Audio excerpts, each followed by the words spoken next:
Assalamualaikum warahmatullahi wabarakatuh. Alhamdulillahi wahidil atiyah.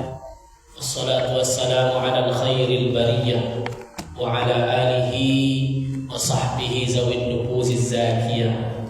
Asyhadu an la ilaha illallah wahdahu la syarika lah wa asyhadu anna Muhammadan abduhu wa rasuluhu la nabiyya ba'dah. Rabbi israh li sadri wa yassir li amri wahlul 'uqdatam min lisani yafqahu qawli. Yang saya muliakan pengurus Majelis Ta'lim Al-Fajar Masjid Paripurna Al-Fajar yang hadir semuanya pada sore yang berbahagia ini. Bersyukur kita semua ibunda rahimakumullah, mudah-mudahan pertemuan kita ini diberkahi oleh Allah Subhanahu wa taala. Amin ya rabbal alamin. Selalu kita bersyukur, alhamdulillahirabbil alamin, kita ucapkan kepada Allah Azza wa Jalla. Mudah-mudahan setiap langkah kita mendapatkan kebaikan. Berselawat kita kepada Rasulullah sallallahu alaihi wasallam. Allahumma shalli ala sayyidina Muhammad wa ala ali sayyidina Muhammad. Ibunda semua rahimakumullah, pada pertemuan kita ini tentu kita ingin membahas sedikit tentang hal-hal yang berkaitan dengan sholat. Karena beberapa sholat sudah kita kaji, mulai daripada sholat wajib, sholat 5 waktu, syarat-syarat sholat, rukun-rukun sholat yang membatalkan sholat, sampai kepada hal-hal yang berkaitan dengan sholat-sholat sunnah, sampai kemarin sholat berjamaah, dan terakhir insya Allah tinggal 2 sholat yang belum kita pelajari, yakni sholat Jumat dan sholat jenazah. Ilmunya maksudnya, kalau prakteknya mungkin sudah. Maka sedikit mungkin karena ini kajian kitab, perlu juga kita kaji. Karena bagaimanapun kategori sholat kan jelas Al-Quran mengatakan ada 3 kelompoknya. Saya kelompok yang mana Ustaz? Kita yang merasakan.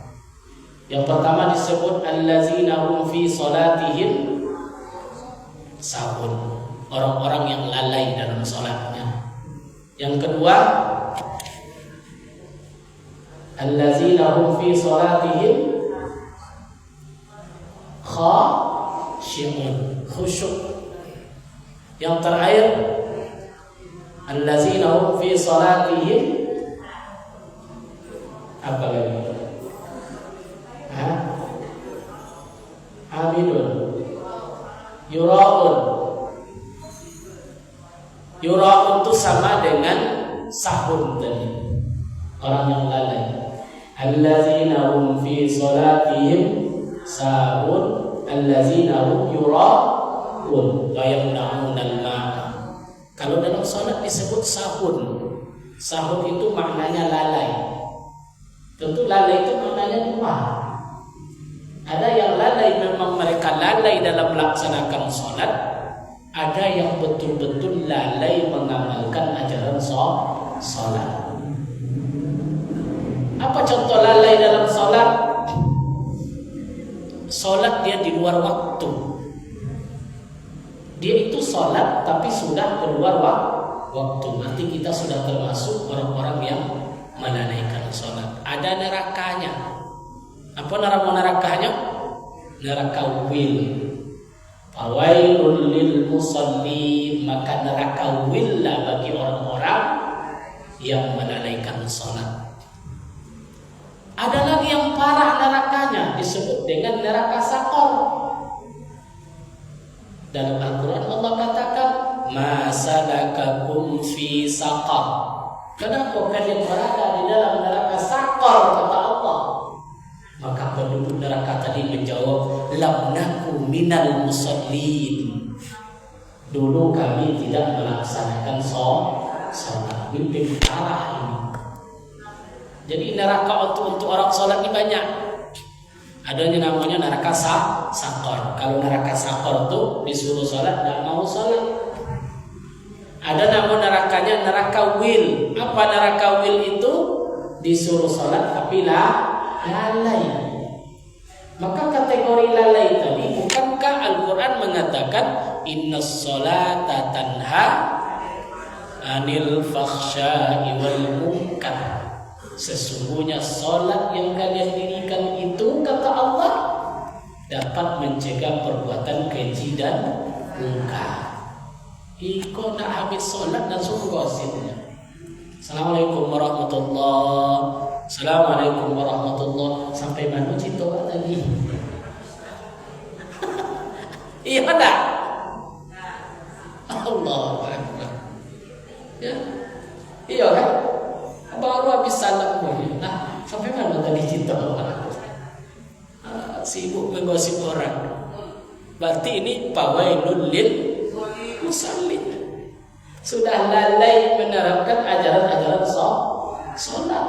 Karena sholat tadi mencegah perbuatan keji dan munkar, kan jelas itu. Maka dia sholat tapi tidak, sholatnya membuat dia terhindar dari sifat keji dan munkar tadi. Artinya sholatnya dipertanyakan. Jangan-jangan hanya sholat karena ikutan, bukan sholat sesuai dengan ilmunya. Karena syarat amal itu ada dua. Harus ada ilmu, harus ada keikhlasan kepada Allah. Jadi zahirnya ilmu, batinnya hati. Dua-duanya harus terjalin. Ada ikhlasnya tinggi tapi tak ada ilmu, percuma, tak ada artinya. Dia rajin ibadah, ikhlasnya luar biasa kepada Allah, tapi ilmunya tidak ada. Maka ibadah tadi juga tidak diterima oleh Allah. Meskipun dia ikhlas, maka perlu seseorang itu belajar ilmu tentang sholat. Bapak tuh luar biasa ikhlasnya, tapi zuhurnya 3 rakaat. Padahal dalam ilmu zuhur itu berapa? 4 rakaat, 0. Tak ada arti apa-apa. Oh, ibu tuh tahsinnya bagus, ya, ilmunya mantap, bacaannya bagus, tapi apa? Riya. Sholatnya ingin dipuji orang, percuma. Maka harus dua ini beriringan. Yang pertama ilmunya bagus, yang kedua ikhlas. Lawan ikhlas itu 3. Ikhlas itu cuma sendiri, cuma lawannya 3. Apa yang 3 Ustaz? Riya. Riya itu apa tuh? Ingin ditengok. Asal kata riya itu kan ro'a, yura'u. Bahasa kita yang melihat. Ra'aitu, aku melihat. Bahasa Arab tuh. Jadi ra'aitu, aku menengok. Jadi riya itu setiap amal ibadah ingin ditengok. Itu terpuji, ingin didengar. Dia tidak perlu orang menengok, asal ada orang mendengar. Dia berimpak 1 juta, tidak dibaca-bacakan pengurus, tidak bisa atau yang tidur. Supaya orang tahu ibu itu didengarkan, dia itu sum'at namanya. Penyakit dalam beramal tadi. Ada yang lebih halus, namanya ujub. Apa arti ujub? Merasa amalan dia paling baik. Ini bahaya juga. Jadi 3 ini lawan ikhlas yang paling tinggi itu, yang harus kita jaga. Ya. Riya, sum'ah, ujub. Ada tak 3 di hati awak? Ada, jujur aja lah. Pasti ada, itu sifat. Kita ingin dilihat baik sama orang. Ada. Itu apa namanya tuh? Dilihat, riya. Kita harus didengar orang baik. Itu apa namanya? Sum'ah. Yang ketiga, perasaan baik. Itu perasaan sendiri. Baper pesawatnya. Bawa berat. Itu orang ujub itu sifatnya baper. Nah, ada apa rasa-rasanya? Bagus enggak orang nyebut saya atau enggak ya? Bawa perasaan. Karena perasaan dia itu dia orang baik. Nah, bagus juga. Perasaan dia itu dia orang pintar. Perasaan dia itu tuh orang yang banyak amal ibadahnya. La ilaha illallah. Nah, ini bahaya penyakit ini. Maka obatnya tadi ikhlas, mukhlisin. Ikhlas itu asal katanya khalasa, bersih. Bersih, ikhlas. Ikhlas betul-betul karena Allah. Maka orang ikhlas itu tingkatannya ada 3. Ada yang namanya ikhlas lillah, betul-betul karena Allah. Kalau karena Allah berarti kita mengharapkan pahala. Ada yang lillah, ada yang ilallah, betul-betul karena Allah semuanya. Balas tidak dibalas tetap, dia tidak ada mengharapkan apa-apa. Nah ini, dan pakai tahap yang ketiga itu fillah, ini dah sampai ke sifat mahabbah. Dia berbuat itu karena cinta kepada Allah, bukan karena kewajiban. Contoh ibu sholat, ibu merasa sholat itu kewajiban atau karena cinta kita kepada Allah? Jujur lah Bu, itu karena kewajiban. Kalau karena cinta tuh jadi candu ya Bu, kayak makan. Coba deh ibu waktu pacaran dulu, nggak contoh, nggak ketemu sebulan kurus nak? Nggak Bu, ya berarti ibu nggak cinta. Itu aja. Ya, ibu disakitin, nah contohnya dikecewakan, lah tunangan ibu semuanya nikahnya dengan orang lain, mau nggak selera tuh makan?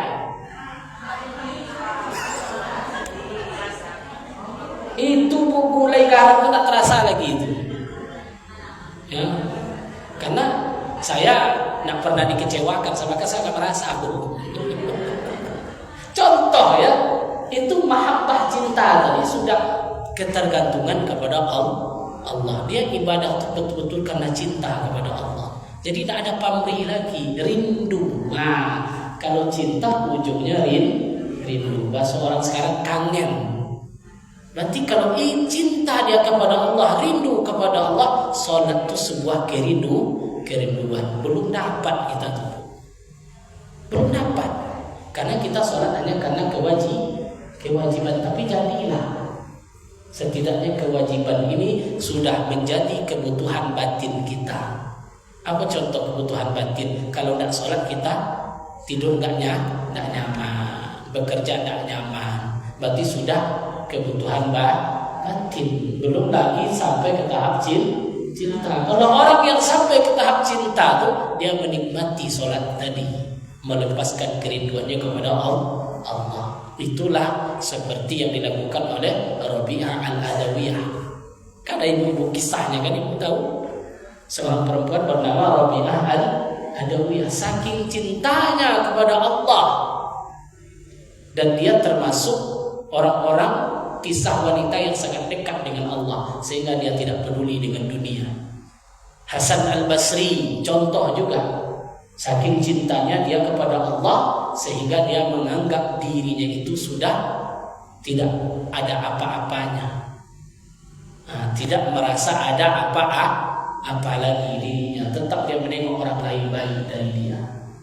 Begitulah tingkat sholat tadi, tingkat keikhlasan. Dan diajarkan oleh syariat kita apa? Setiap perbuatan itu lillah, karena Allah. Usolli fardal maghribi lillahi ta'ala, nawaitu summa ghadin lillahi ta'ala, nawaitu wudu'a lillah, seluruhnya karena Allah. Maka buat sifat yang 3 tadi, sum'ah, ujub, riya. Itu tingkatan salat. Maka perlu kita ilmu dalam salat tadi. Begitu salat itu sudah kita laksanakan sesuai dengan ilmunya dan kita ikhlas kepada Allah, inilah yang betul-betul salat yang membuat amal ibadah yang lain baik. Itulah hadis Nabi. Awwalu ma yuhasabu yaumal qiyamah as-shalah. Pertama kali kita masuk di akhirat kelak, yang pertama kali dihisab oleh Allah bukan harta, bukan suami istri, bukan anak, bukan tanggung jawab, bukan puasa, bukan haji, bukan umrah. Tapi apa kata Rasulullah? Yang pertama kali dihisab itu adalah sholat. Sholat itu yang pertama. Iza salahal jasadu, salahal sa'iru amali. Apabila salatnya itu baik, maka dianggap seluruh amal itu baik. Salat yang baik itu seperti apa? Tanha anil fakhsya wal munkar, maka tak ada lagi perbuatan keji. Karena salatnya baik. Ini yang disebut allazina hum bi salatihim khashi'un, orang-orang yang salatnya khusyuk. Yang kedua, allazina hum bi salatihim daimun, orang yang betul salatnya berkekalan.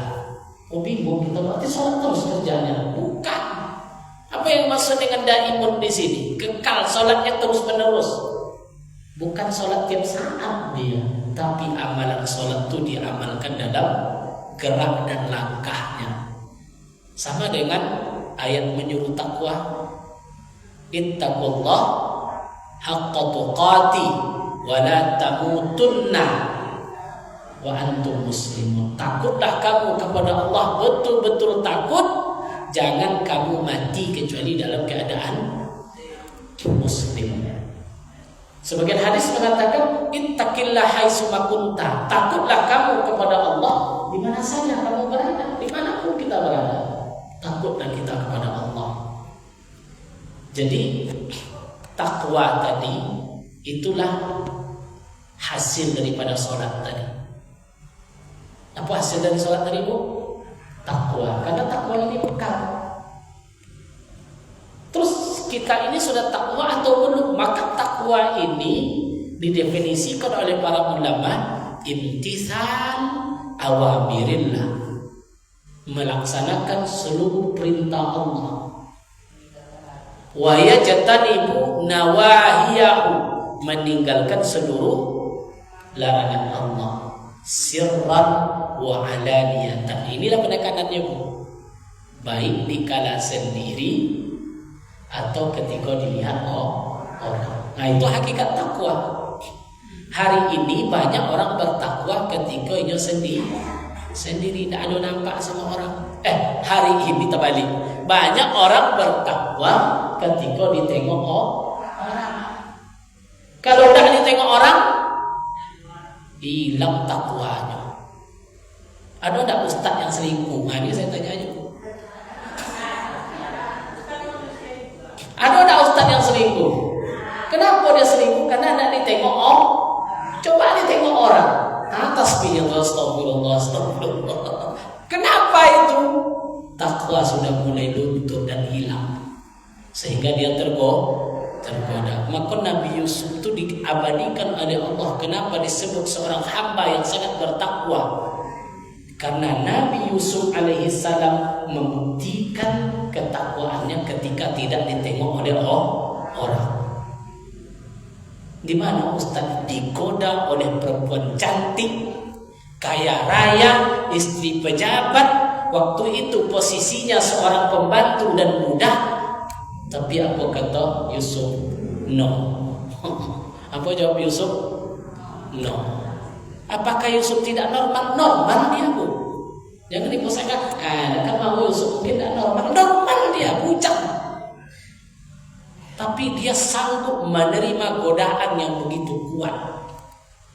Apa godaannya? Zulaikha. Pintu dikunci, orang tak ada di rumah. Masya Allah, itu luar biasa godaannya tuh. Meskipun seandainya terjadi, ada orang yang tahu enggak? Tidak ada. Disinilah ujian takwa yang luar biasa. Ya, karena kasus ini banyak hari ini. Di mana kasus itu? Kantor keuangan yang tengok. Astagfirullah, jangan. Kalau orang bisa juga dia begini. Kan itu. Heran kita katakan, Bu. Kenapa? Takwanya sudah mulai hilang. InsyaAllah banyak hari ini. Ini kalau ustaz ustaz pula menggoda. Yang menggoda itu banyak. Jadi harus tahan iman. Harus tahan iman. Makanya di sini dijelaskan tadi sirran wa alani, niatan baik ketika dia sendiri ataupun dilihat oleh orang banyak.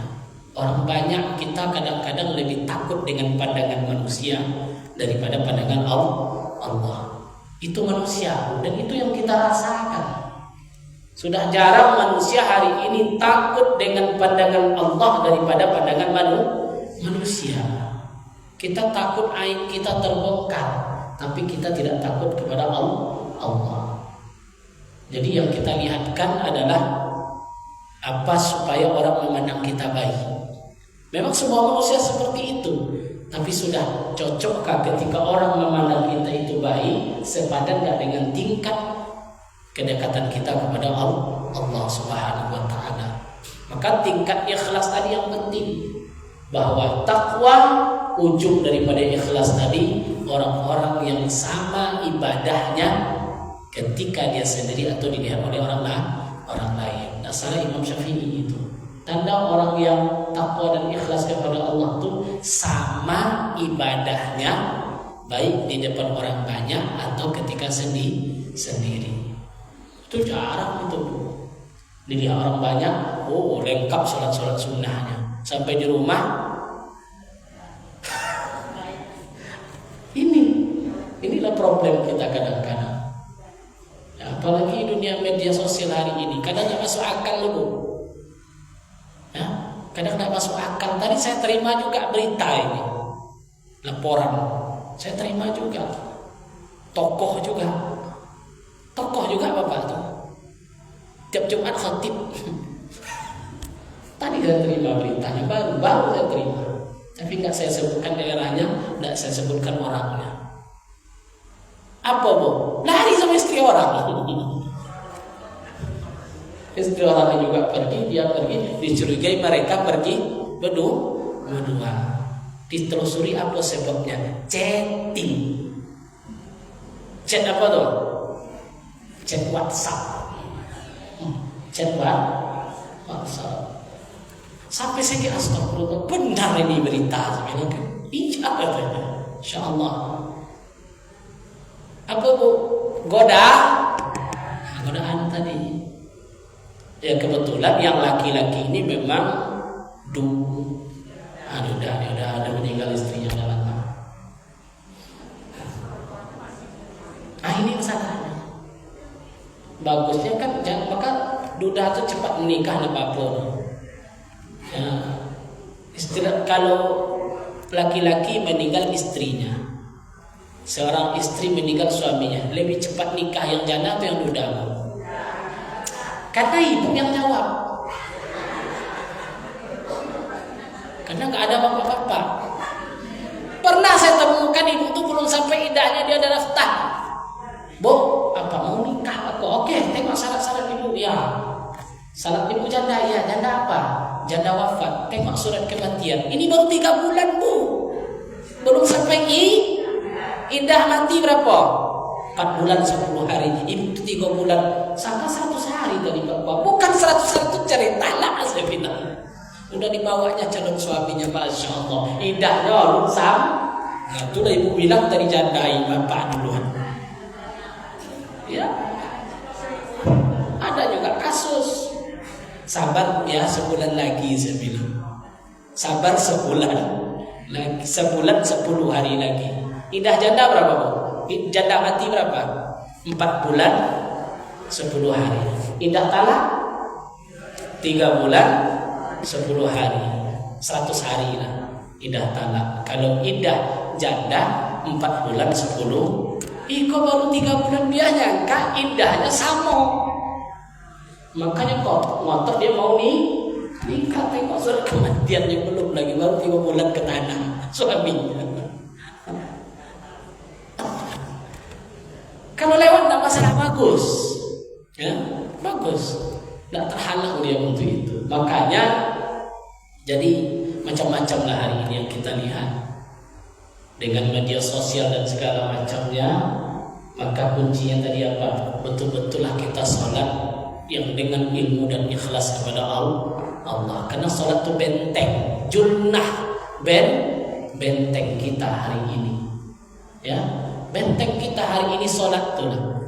Karena bu, bapak ibu, kalau tidak kita yang menolong diri kita, insya Allah Allah akan menolong. Banyak contoh yang kita lihat orang-orang yang sholat. Ya, ada juga cerita orang sholat tadi digoda, dia juga ingin. Cuman ketika ingin bertemu, bisa-bisa mobilnya mogok. Allah bantu, nggak jadi ketemu, nggak jadi terjadi. Jadi banyak cara yang Allah dengan sholat tadi orang kan godaan orang banyak yang tergoda. Karena godaan itu kalaulah harta, tahta, wanita itu namaku ajarlah. Rasulullah mengatakan hati-hati dengan fitnah wanita, rupa lebih berbahaya. Iya, bahaya wanita tuh. Fitnahnya yang berbahaya, bukan kewanitaannya, fitnahnya. Bukan bagi ibu-ibu, bagi laki-laki. Ya. Kiai sekalipun, ustaz sekalipun, ibarat kucing, tidak pun dapat kucing itu tengokkan tulang dikejarnya enggak?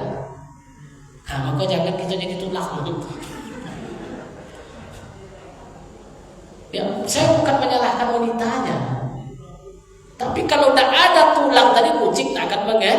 Nah, seperti itulah laki-laki tadi. Ya, sebesar apapun kalau tiap hari di WA, di apa, di segala macam, lama-lama tuh goda aja gitu. Nah, itu yang banyak kita terima kadang-kadang keluhan seperti itu kan. Terjebaklah dia. Kenapa? Karena si yang penggoda tadi kadang-kadang lebih apa namanya? Lebih agresif dia mau WA. Jadi terjebak dia.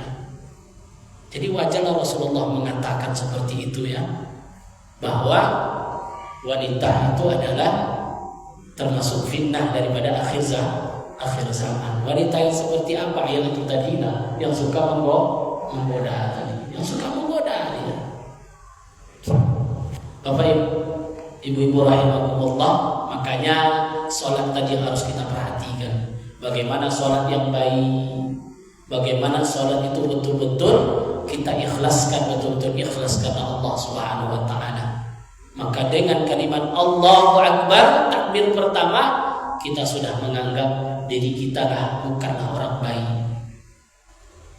Sombong itu kan awal dari semua perbuatan tadi kan sombong. Merasa kita ini baik, merasa kita ini ada, merasa kita ini berjasa. Maka kalimat ketika di awal sholat itu apa kalimatnya? Takbir.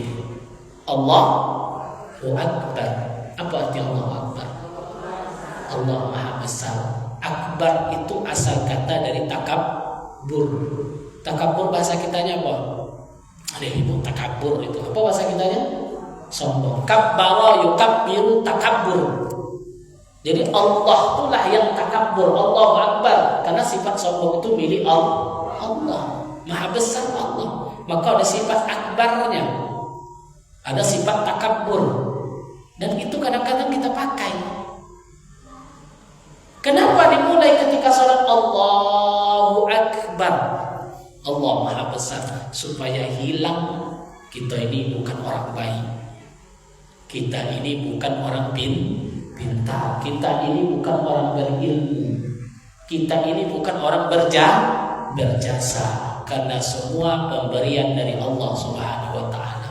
Maka habis sholat itu langsunglah kita menjadi orang baik. Tidak usah kita sombong lagi, tidak usah mencaci orang, tidak usah membuka aib orang.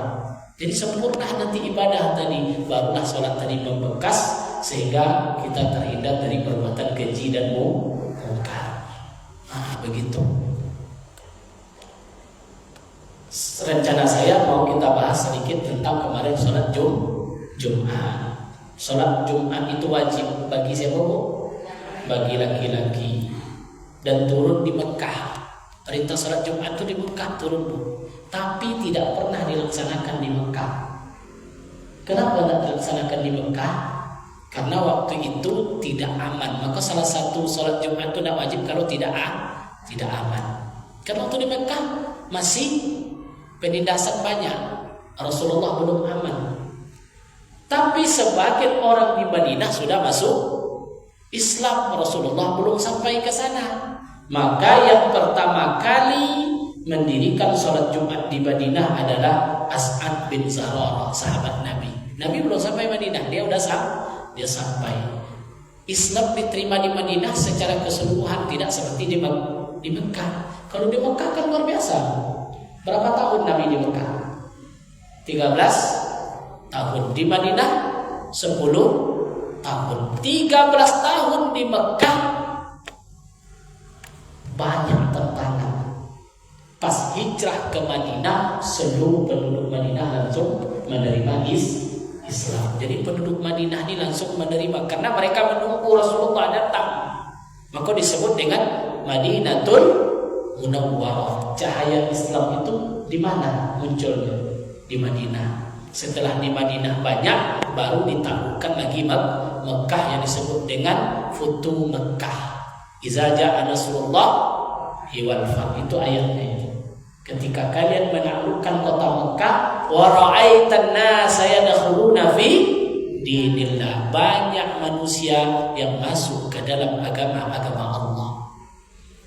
Jadi sebelum Nabi ke Madinah sampai, sudah dibuat oleh sholat Jumat oleh sahabat. Namanya As'ad bin Zararah. Kenapa dinamakan dengan sholat Jumat?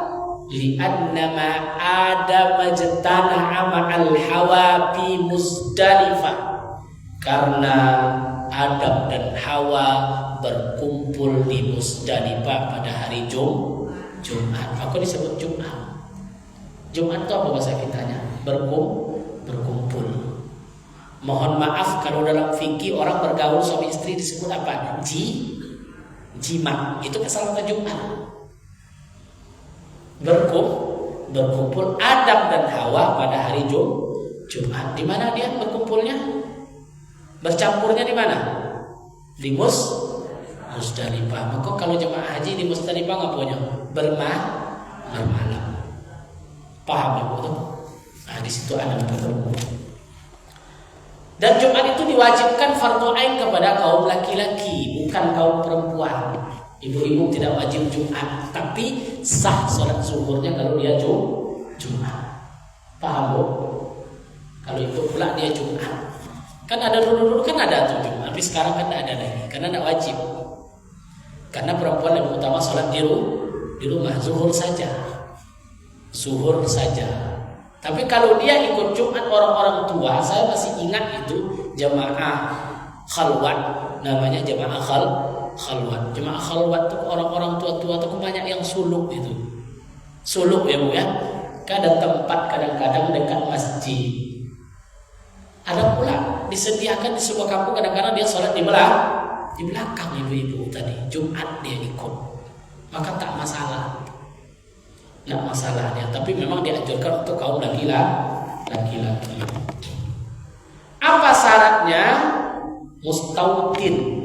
Nah, ini yang di luar lain tuh. Islam balik berakal laki-laki mustautin. Mustautin itu apa namanya tuh?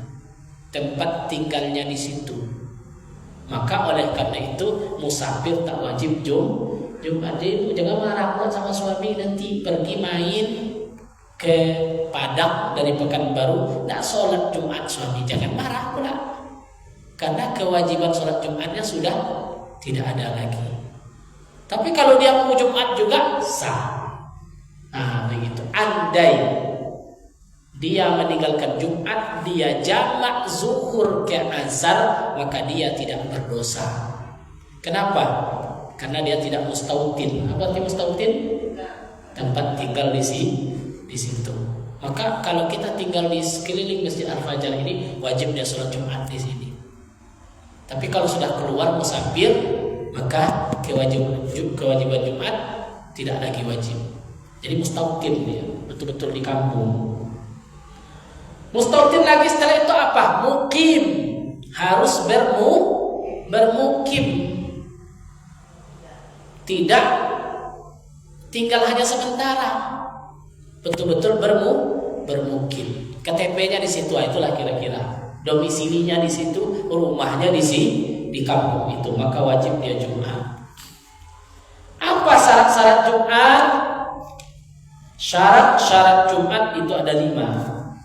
Ada 5 macam. Kalau tidak tercapai yang 5 ini, tak wajib Jumat. Yang pertama, wuqu'uha jama'atan biniyatil imam.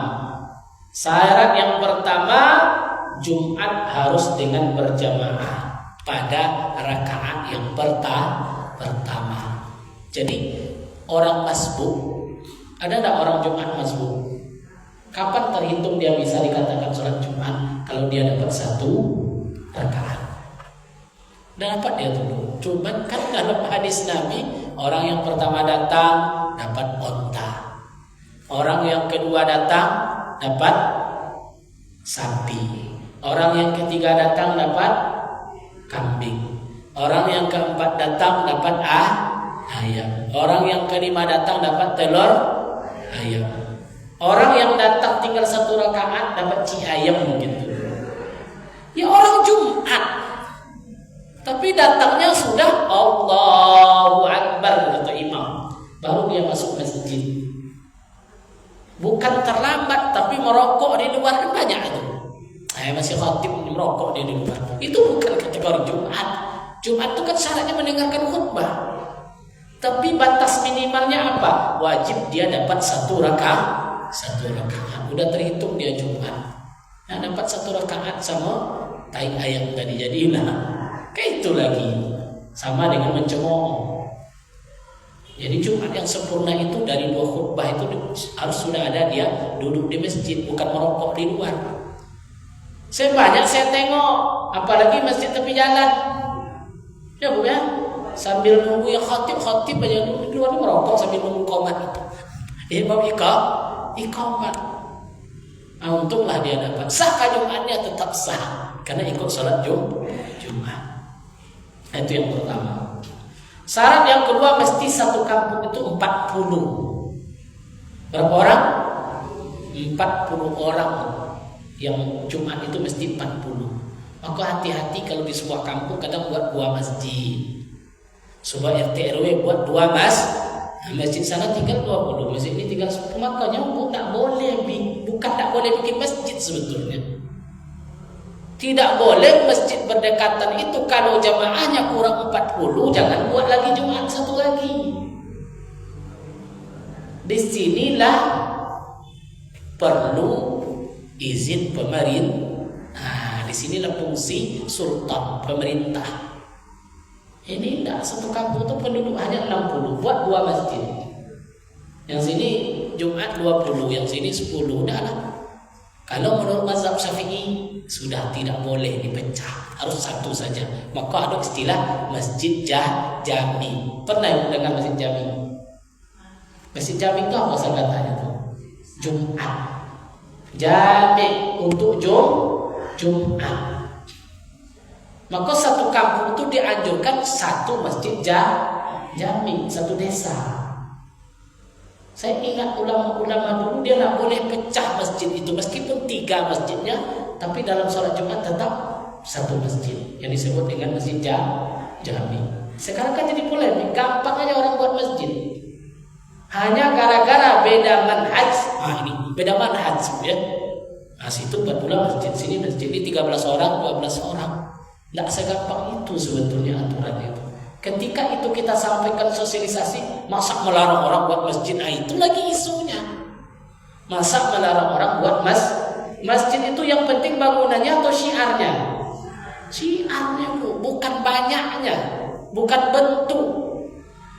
Percuma masjidnya ber-AC, lampunya bagus, pagarnya bagus, hanya untuk sholat Jumat, tapi nggak jalan syiarnya, nggak jalan taklimnya, nggak jalan. Ini banyak hari ini yang terjadi seperti itu. Maka di sini mazhab Syafi'i mengatakan salat Jumat itu mesti 40 orang. Memang kalau mazhab Hanafi boleh 4 orang. Ini mazhab Hanafi. Cuman mazhab Hanafi harus pula syaratnya ketat, harus izin pemerintah. Kalau Syafi'i tidak perlu izin pemerintah, yang penting ada 40. Kalau kira-kira 4 orang diizin pemerintah tuh enggak akan pasti dilarang buat bangunan masjidnya kan, karena sedikit. Ini bukan melarang buat masjid, tapi jangan jadikan nanti masjid itu untuk memecah yang sudah ada untuk Jumat. Jumat. Kalau maghrib silahkan, zuhur silahkan, asar silahkan. Tapi pas Jumat nanti tinggal 13 orang, 12 orang. Menurut mazhab Syafi'i syarat tidak masuk. Kecuali dia pakai mazhab Hanafi tadi. Harus 40 mustautinnya 40 orang. Nah boleh kurang daripada 40 orang, tidak boleh. Jadi maka ada polemik kadang-kadang di sebuah desa masjid 3, pengurusnya ngotot untuk buat sholat Jumat ketiga-tiganya. Di sini perlu penegasan Pemda atau Pemdes di sana. Kalau nggak cukup satu masjid tuh, gara-gara 3 masjid sholat Jumat kurang masjid yang satu, maka lebih baik buat satu kalau memang masih muat. Banyak tuh kosong. Masjid bagus-bagus, wakaf, kan duit banyak nih masjid, tapi jemaah kosong. La ilaha illallah. Bukan melarang masjidnya, tapi memang sudah dibuat oleh mazhab Syafi'i ini. Kalau soal Jumat mesti jemaahnya 40 orang. Kalau tidak cukup, tabayang habis Jumat wajib dia wajibnya salat zuhur tuh, karena belum tertunai.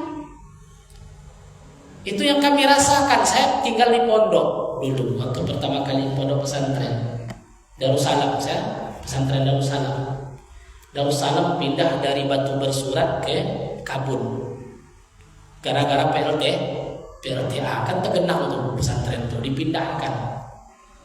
Ketika itu saya masuk pondok tahun 96. Saya 96 masuk pondok pesantren. Sampai di sana, pondok itu kan tempatnya di Pesawangan, bukan di sebuah kampung. Berarti isi di dalamnya siapa? Santri. Santri itu mukim atau tidak? Tidak. Santri mukim atau tidak, Bu?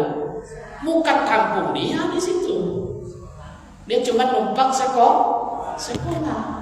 Yang mukim di situ paling majelis guru, tidak sampai waktu itu 40 orang. Santri jumlahnya hampir 1000. Sholat di masjid, buka kitab ini karena kajian kita i'anah, kitab undul i'anatul talibin. Ada pendapat mazhab Syafi'i, salah satu syarat sholat Jumat itu mesti mustautin. Mustautin apa tadi? Bertempat tinggal di sini, ditambah mukim, beralamat tetap di situ. Kalau santri kalau libur di situ dah pulang. Maka buat keputusan setelah Jumat sholat zuhur. Karena di kitab ini seperti itu. Seandainya Jumat itu tidak memenuhi syarat, maka setelah Jumat dibuat sholat zuhur. Tapi kalau di sini kan berlebih. Ini Jumat penuh kan ke belakang. Cuman kadang saya menemukan masjid yang hanya 10 orang, 15 orang. Pernah saya temui sholat berjalan. Padahal kita tidak wajib Jumat sebetulnya. Berhenti di sebuah masjid. Ada masjid itu kadang-kadang tak cukup 40. Saya tambah zuhur setelah itu. Setelah Jumat nanti ditambah zuhur untuk menghilangkan keraguan. Meskipun tadi mazhab Hanafi membolehkan 4, tapi ada syarat kata mazhab Hanafi, harus izin penguasa. Izin penguasa berarti izin daripada pemerintah. Kalau di desa pemerintahnya boleh apa tuh? Kepala desa. Kepala desa mungkin tak mengizinkan musola Jumat. Cuma 5-6 orang tak mungkin.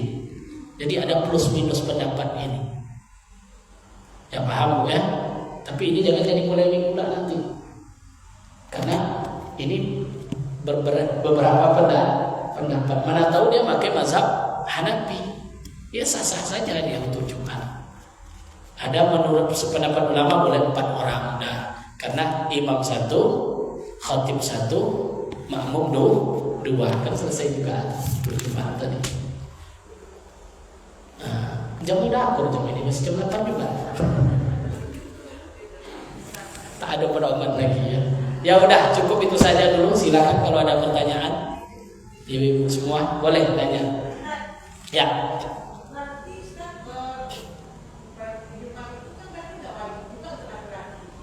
Wajib.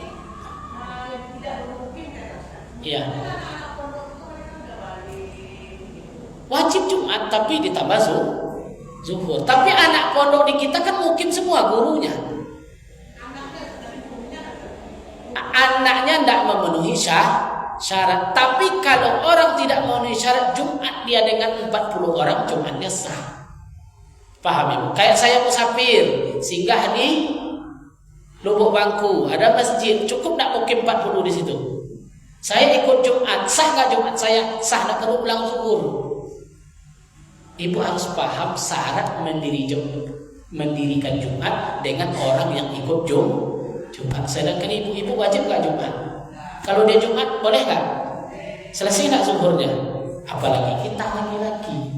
Jadi bukan nggak wajib. Ngerti ibu tuh bukan?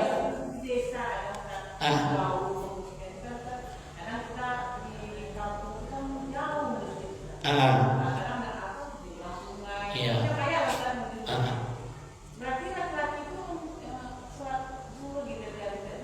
Iya, boleh. Karena uzur Jumat sama dengan uzur jamaah. Udah kita kaji uzur jamaah kemarin. Sakit. Udah ya. Hujan. Apalagi kemarin demam, menunggu orang sakit. Itu tidak wajib sholat jamaah kan? Tidak mesti.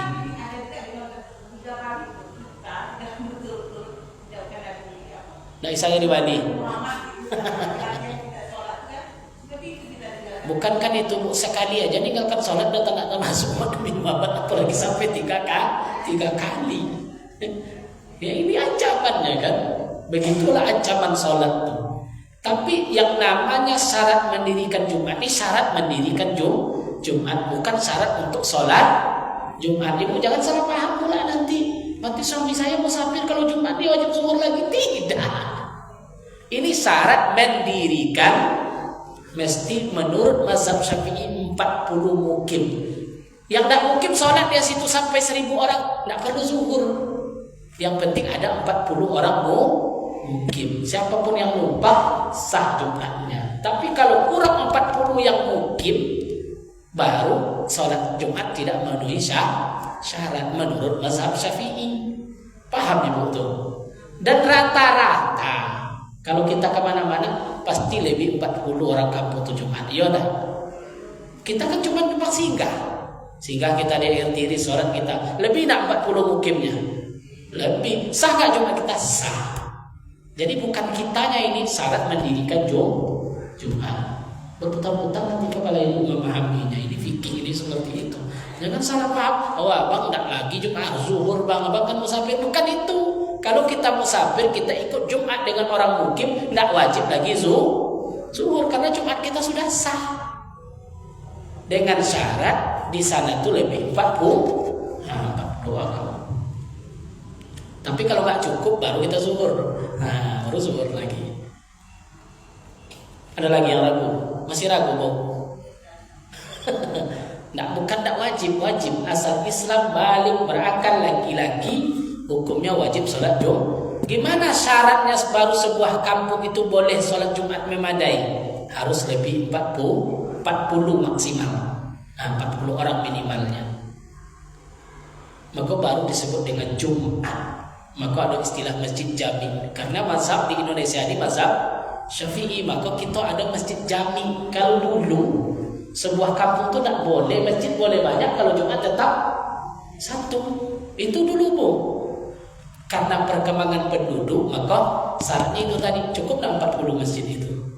Kalau sekarang udah cukup semua. Al-Fajar lebih 40, Al-Husna lebih 40. Meskipun sekarang sudah ada masjid Al-Bir, memang agak berkurang Al-Husna saya sekarang, tapi masih cukup 40. Dah cukup? Masih ada yang ragu? Atau nanyo-nanyo yang selingkuh lagi dah? Ini menarik kaji itu kan. Baik, ibunda semua, inilah kajian kita hari ini. Mudah-mudahan bermanfaat. Dan kita tutup dengan doa Al-Fatihah. A'udzubillahi minasyaitonirrajim. Bismillahirrahmanirrahim.